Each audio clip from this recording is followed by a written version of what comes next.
আমার নাম রিমি। আমার বাড়ি বগুড়া জেলার আদমদীঘি উপজেলার সান্তাহারের পাশের গ্রাম কাশিমালাতে। ছোটবেলা থেকেই খুব কষ্ট করে আমরা বড় হয়েছি। বাবার ছিল দুই সংসার, মানে মা ছিল দুইজন। আমার মা ছিল ছোট, আমার বাবার দ্বিতীয় স্ত্রী। জীবনে অনেক দেখেছি যে পুরুষ মানুষ তার দ্বিতীয় স্ত্রীকে বেশি ভালোবাসে, কিন্তু আমাদের বেলায় ছিল ঠিক তার উল্টোটা। আমার বাবা আমাদের থেকে দূরে থেকেছেন জীবনের বেশিরভাগ সময়। মাকে বিয়ে করার পর বাবা বাড়ি নিয়ে গেছিল, কিন্তু বেশি দিন থাকা হয়নি আমার মায়ের, কারণ আমার বাবার প্রথম স্ত্রী ও তার বড় ছেলে মেয়েরা খুব মারধর করত, আর আব্বু অনেক মারতো মাকে। আমার যখন 1 বছর বয়স, তখন আম্মু সহ্য করতে না পেরে চলে আসে আমার নানার বাড়িতে, থেকে যায় এখানেই। আর তারপর থেকে আব্বু ছাড়া শুধু মায়ের আদর যত্নেই বড় হতে থাকি। আমার নানুর বাড়িতে নানা নানি আর কেউ ছিল না। বাবা আমাদের ভরণ পোষণ দিত, মাসে হয়তো একবার আমাদের দেখতে আসতো।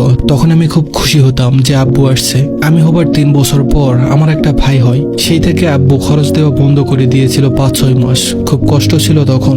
আর আমার ভাই হওয়ার পর আম্মুর শরীরে খুব সমস্যা দেখা দেয়। হাত পা কাঁপে, শরীরে শক্তি পায় না, খিঁচুনি হয়, হাঁটতে পারে না। শেষে তো বিছানা থেকে উঠতে পারতো না। পরে অনেক একতি মিনতি করার পর আব্বু আসে, এসে আম্মুকে ডাক্তার দেখায়। পরে আস্তে আস্তে আম্মু সুস্থ হয়। আর আব্বু আবার কন্টিনিউ আমাদের ভরণ পোষণ দিতে থাকে, তবে আগের মতো নয়, খুব সীমিত, যেটা মাস শেষ হওয়ার আগেই শেষ হয়ে যেত। আম্মুকে কোনোদিনও একটা মাছ খেতে দেখিনি। আমার অনেক কষ্ট লাগতো তখন, কিন্তু কিছুই করার ছিল না। তখন আমি ছোট ছিলাম, তাই অনেকদিন পর পর আব্বু আসলে বেশি খুশি হতাম। আর দেখতাম সবসময় আম্মু কান্না করতো, কিন্তু তখন ছোট ছিলাম বলে অত বুঝতাম না।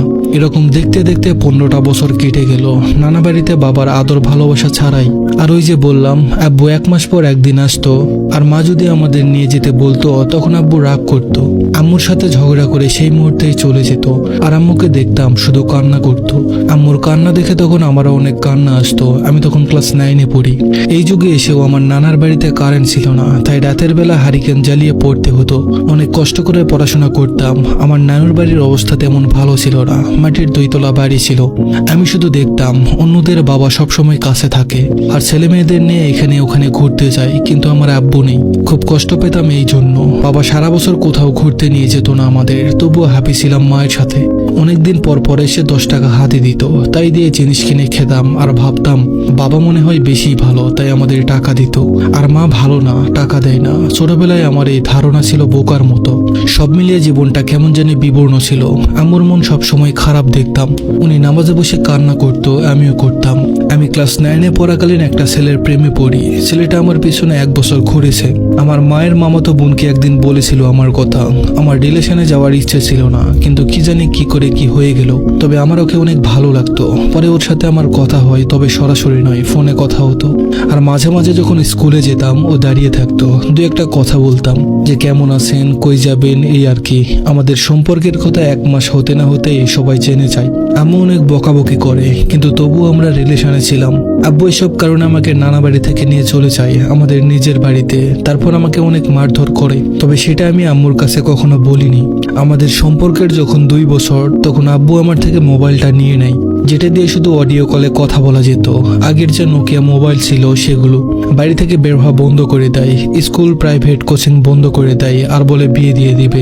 তো তারপর আমার এসএসসি এক্সাম এসে পড়লো। কিছু পড়া নেই, শুধু একটুখানি পড়ে এক্সাম দিতে যেতাম। আর এই সুযোগে ওর সাথে কন্ট্যাক্ট করার চেষ্টা করেছিলাম, কিন্তু পারিনি। ওর সাথে আমার 3 মাস হলো কোনো কথা হয়নি। আর ওইদিকেও অন্য মেয়ের সাথে সম্পর্ক করতে শুরু করেছে, কিন্তু আমি জানতাম না। পরে আমার একটা বান্ধবীর কাছ থেকে শুনেছি। খুব কষ্ট পেয়েছিলাম সেদিন। সব দিক থেকে যেন আমি ভেঙে চুরমার হয়ে যাচ্ছিলাম। আস্তে আস্তে কিছুটা স্বাভাবিক হলাম। এসএসসি রেজাল্ট দিল, রেজাল্ট খুব খারাপ করেছিলাম। এদিকে আব্বু 1 বছরে আমাদের নতুন বাড়ি বানালো। আম্মু আর ছোট ভাইকে নিয়ে আসলো নানু বাড়ি থেকে। তখন থেকে ঘৃণা করতাম ভালোবাসাকে। বলেছিলাম কোনোদিন আর কাউকে ভালোবাসবো না, যে যতই আমার পিছনে পড়ুক আর যাই করুক। পরে ইন্টারে ভর্তি হলাম, কিন্তু আব্বু কোনো টাকা দিত না। আমার উপর অনেক রাগ ছিল আব্বুর, সেই জন্য আমি কিছু ছেলে মেয়েকে পড়াতাম। আর মাঝে মধ্যে আম্মু কিছু টাকা দিত। আব্বুর কাছে চাইলে বলতো টাকা নেই। এভাবে কোনো মতে 2 বছর পড়াশোনা শেষ করার পর আবার হঠাৎ করে ফেসবুকে একটা ছেলের সাথে যোগাযোগ হয়। সে আমার গ্রামেরই। সে আবার আমার ক্লাসমেটও ছিল যখন হাই স্কুলে পড়তাম। একসাথে পড়েছি, অথচ চিনি না। তাকে আমার খুব ভালো লাগতো, নিজের অজান্তেই ভালোবেসে ফেলি।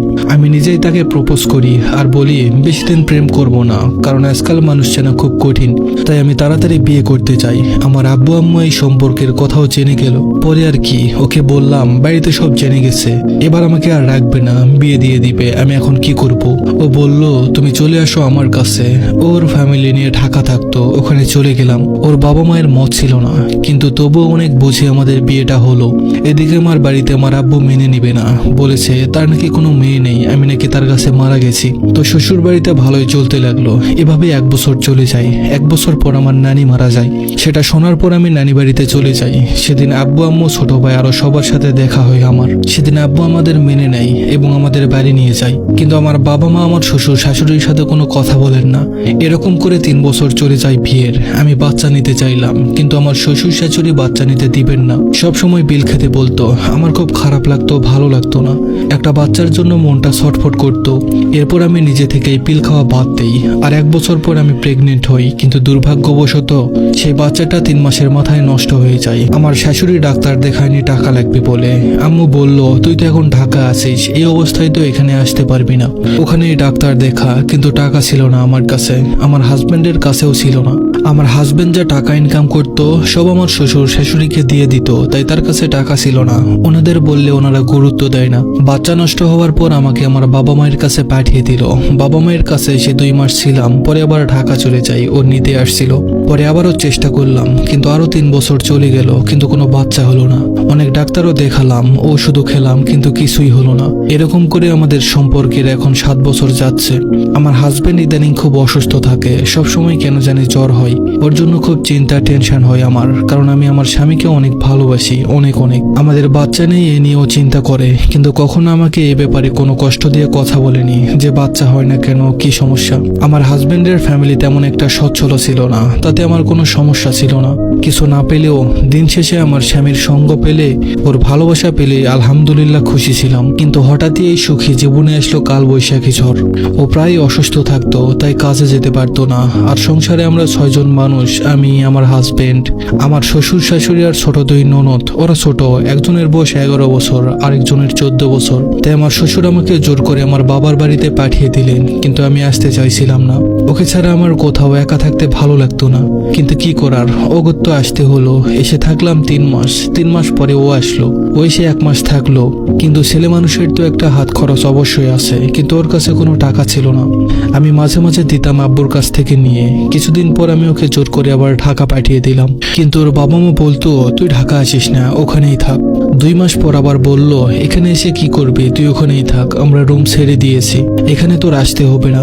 কিন্তু এদিকে লোকজন কটু কথা বলে, জামাই এতদিন কেন শ্বশুর বাড়িতে থাকবে।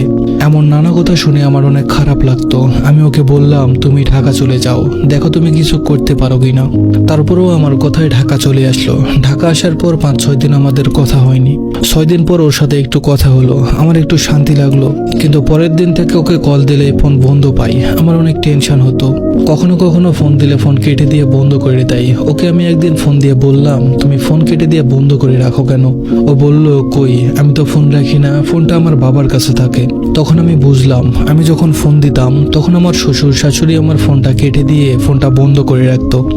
ওনারা এরকম ব্যবহার আমার সাথে এজন্যই করতো। আমাদের বিয়ে হয়েছিল দুজনের প্রেমের সূত্রে।